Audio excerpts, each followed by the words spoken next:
Hello everyone, নতুন আর আপনাদেরকে welcome জানাচ্ছি। আজকে আমি আপনাদের জন্য একটা রেসিপি নিয়ে এসেছি, সেটা হচ্ছে লুচি।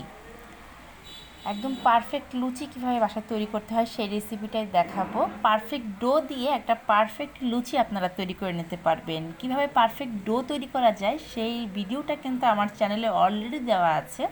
খুব সহজে আপনারা বাসায় একটা পারফেক্ট ডো তৈরি করে নিতে পারবেন। সেই ডো দিয়ে আবার লুচিও তৈরি করে নিতে পারবেন। এটাতে কিন্তু পরোটাও করা যায় বা রুটিও করা যায়, আবার চাইলে এরকম লুচিও করতে পারবেন। আমি এই ডোটা মেখে ফ্রিজে রেখে দিয়েছিলাম, সেই ডো দিয়েই লুচি তৈরি করে নিচ্ছি। প্রথমে ছোট ছোট বলের মতো করে একটু ময়দা দিয়ে আমরা লুচিটাকে বেলে নিচ্ছি। অনেকে তেল দিয়ে বেলে, কিন্তু আমার এই ডোটার মধ্যে অলরেডি ময়দা মাখা ছিল এবং তেলও দেওয়া ছিল, এই জন্য আমি আর এক্সট্রা কোনো তেল দেইনি। এইবার কড়াইতে আমি দিয়ে দিলাম সাদা তেল, ডুবো তেল দিয়ে তারপর এই লুচিগুলোকে আমি হালকা একটু ভেজে নিচ্ছি। চুলার আঁচটাই কিন্তু মাঝারিতে রেখেছি, মাঝারিতে রেখে এই লুচিগুলোকে আমি সুন্দর মতো ভেজে নিচ্ছি, দেখতেই পাচ্ছেন।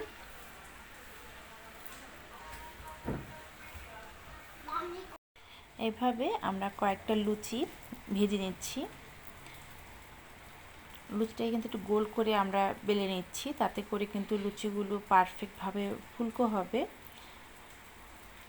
আমি একটু বড় বড় করেই লুচিগুলো বেলছি, আপনারা চাইলে একটু ছোট ছোট করেও বেলে নিতে পারেন, আপনাদের পছন্দ মতো আসলে বেলে নেবেন। দেখুন আমার কিন্তু বেলা হয়ে গেছে। এবার গরম তেলে আমি আর একটা লুচি ভেজে নিচ্ছি। আমার এই রেসিপিগুলো আপনাদের ভালো লেগে থাকলে আমার চ্যানেলটা সাবস্ক্রাইব করে পাশে থাকা যে বেল আইকনটা আছে সেটাই ক্লিক করে দেবেন। আমি রেসিপি আপলোড করার সাথে সাথে আপনি নোটিফিকেশন পেয়ে যাবেন। গরম তেলে দেওয়ার 5 থেকে 6 মিনিট পরেই দেখবেন লুচিগুলো কিন্তু খুব সুন্দর মতো ফুলে উঠেছে।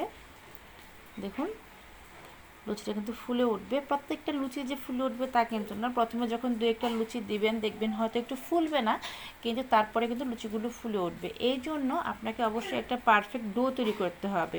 কিভাবে পারফেক্ট একটা ডো তৈরি করা যায় সেটা আপনারা আমার ভিডিও দেখলেই পেয়ে যাবেন।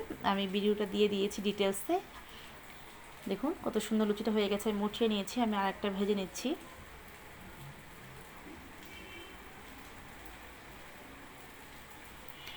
এভাবে সুন্দর করে লুচিগুলোকে আমরা ভেজে নেব।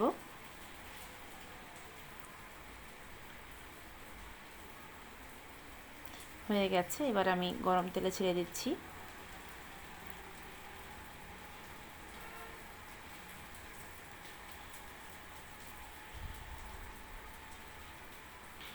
দিয়ে কিন্তু সাথে সাথেই আমরা এটাকে উল্টে দেবো, নাহলে নিচে পুড়ে যাবে। দেখুন কি সুন্দর ফুলে উঠেছে। পরপর এরকম করে কয়েকটা লুচি আমি ভেজে নিচ্ছি।